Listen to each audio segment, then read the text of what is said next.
Good evening and welcome to the Sunday edition of Poland Daily. I'm Konrad Gorlinski. Let's see what's in the news today.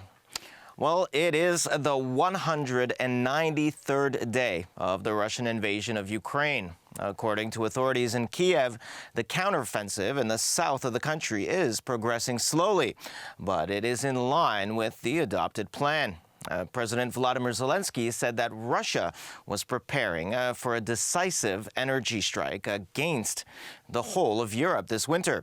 Therefore, in his opinion, the key reactions of Europe should be unity and further sanctions against Moscow. Russians are constantly bombing Ukrainian cities. During one of the shellings, the shells fell on the children's hospital in Mykolaiv. This is a pediatric ward where doctors examine, treat, and vaccinate children. All refrigerators and vaccination materials are destroyed. This is my office. I have all the documents here, all the means of communication, my computer, all the information is gone. The result of the Russian invasion of Ukraine is the inflation that European countries are facing. However, it should be remembered that human life cannot be translated into money. Of course, I understand that the situation is very difficult, but I would like to remind you that during the COVID-19 pandemic, price increases also affected Ukraine. Prices are also rising in our country, but our people are also dying. So when you start counting money in your account or in your pocket, remember that we do too. But most of all, we count our sacrifices. The Russians are shooting at the Zaporizhzhia nuclear power plant. This is the so-called false flag tactic, that is destroying the object and blaming the Ukrainians. As a result of the Russian shelling, only one power unit is operational at the moment. In the evening of September 3rd, after the Russian occupiers shelled the communication lines of the power plant with the Ukraine energy system, and due to insufficient capacity of the last backup line for 2 power units, at 7:30 p.m., Unit 5 was disconnected from the power grid. The system of independent security should prevent the destruction of the entire reactor as much as possible. The structure of the reactor is built in such a way as to prevent its explosion. Meanwhile, since August 31st, the Russians have suspended gas supplies through the Nord Stream 1 gas pipeline. Gazprom explains that it is about maintenance work, but the world opinion is sure that it is about energy blackmail. In recent days, Russia has been trying to put even greater energy pressure on Europe. Gas supplies through Nord Stream have been completely suspended. Why are they doing this? Russia wants to destroy the normal life of every European in all countries of our continent.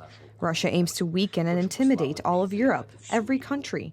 Where Putin cannot achieve this with conventional weapons, he is trying to do so with energy weapons. He is trying to hit Europe with poverty and political chaos, where he cannot yet use missiles.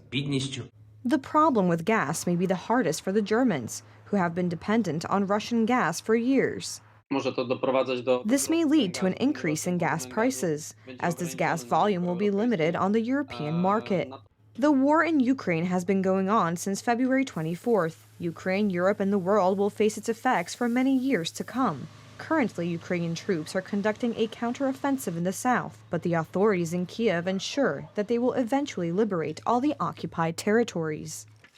And Germany will get through the coming winter despite the Nord Stream gas pipeline shutdown. Chancellor Olaf Scholz said this afternoon as he announced a third 65 billion euro relief package designed to shield consumers and businesses from the impact of soaring inflation. Measures which include proposals for an extension to discounted public transport and 1.7 billion euros in tax breaks for 9,000 energy-intensive companies were agreed by the 3 parties in the governing coalition today. We'll get through this winter as far as the supply situation is concerned, and as far as we can tell today, that's big progress. Had we been in today's situation a year ago, no one in Germany could have made this statement. That's the big difference after a year of hard work. Scholz also reassured the German people that the country will have enough supply despite the Russian shutoff. Russia is no longer a reliable energy supplier. That's part of the new reality. The German government prepared itself for this scenario. Already at the end of this year, roughly 10 months after the start of the war, the first LNG terminals will be operational on the North Sea. Schultz also said his government will use income from windfall taxes to lower end consumer prices for gas, oil, and coal. Record monsoon rains and melting glaciers in northern mountains brought cataclysmic floods to Pakistan that have affected 33 million people and killed at least 1,265, including 441 children. The flooding, blamed on climate change, is still spreading. Floodwater is swamping the entire town in Pakistan's Sindh province, completely cutting off road access. The extent of the flooding has forced the main bus stop to be converted into a boat stop to allow residents to make trips to nearby market towns. Residents reported that the town had run out of provisions, and getting fresh supplies was difficult and expensive. Yohi has been cut off by road from the rest of the region. We are bringing out groceries in the boats. There are no facilities left in our town, no provision for food, so we have to go in boats to get our groceries and bring them back by boat. Because of the water in Yohi, road connections with other parts have been cut off, so we have to travel by boats. The boats are charging rupees, 200 per trip, which is making life very difficult for us. The floods that have inundated a third of the country were preceded by 4 heat waves and multiple raging forest fires, the disaster management chief told a high-level meeting, highlighting the effects of climate change in the South Asian nation. The country has received nearly 190% more rain than the 30-year average in the quarter through August, totaling 390.7 millimeters or 15.38 inches. Sindh province, with a population of 50 million, was hardest hit, getting 464% more rain than the 30-year average. Aid has flowed in from a number of countries, with the first humanitarian assistance flight from France landing yesterday morning in Islamabad. But Pakistan's largest charity group has said there were still millions who had not been reached by aid and relief efforts. Initial estimates of the damage have been put at $10 billion, but surveys are still being conducted along with international organizations. The United Nations has appealed for $160 million in aid to help tackle what it said was an unprecedented climate catastrophe, as Pakistan's Navy has fanned out inland to carry out relief operations in areas that resemble a sea. Well, it takes a lot to get the checks out to the streets, but it seems that many are reaching their limits. Tens of thousands of citizens protested in Prague yesterday against the Czech government, the EU, and NATO.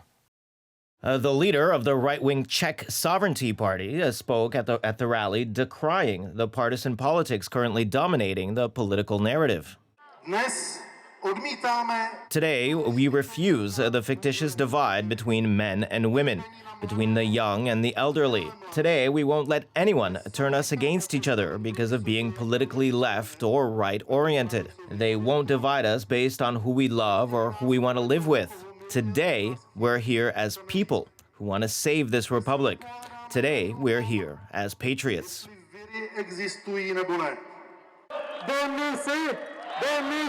Zuzanna Majerova, the leader of the right-wing Tricolor movement, had this to say.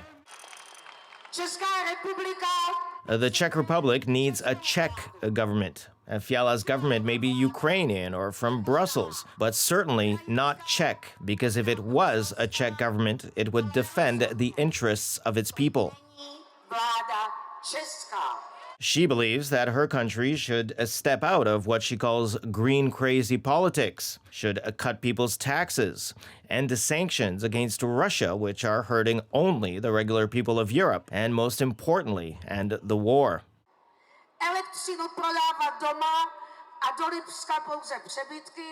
This war is not ours, and you cannot end the war by not talking about peace. To achieve peace, the only thing we can do is to stop sending arms, and therefore elongate a conflict that does not concern us. And finally, partisan politics is reaching new levels in the United States. In a recent speech, President Joe Biden referred to supporters of former President Donald Trump as, quote, extremists and a threat to America. Yesterday, at a rally in Pennsylvania, Trump responded to Biden with some very strong words. In his first rally since federal agents searched his Florida home last month, Trump was speaking days after Biden charged his Republican allies with undermining the country's democracy before urging voters to reject extremism ahead of November's midterm elections. As you know, this week, Joe Biden came to Philadelphia, Pennsylvania to give the most vicious, hateful, and divisive speech ever delivered by an American president, vilifying 75 million citizens, plus another probably 75 to 150, if we want to be accurate about it, as threats to democracy and as enemies of the state. You're all enemies of the state. He's an enemy of the state. You want to know the truth? The enemy of the state is him and the group that control him, which is circling around him. Do this, do that, Joe. You're going to do this, Joe, right? I think Philadelphia was a great choice to make this speech of hatred and anger. His speech was hatred and anger. By the way, the next morning he forgot what he said. You saw that.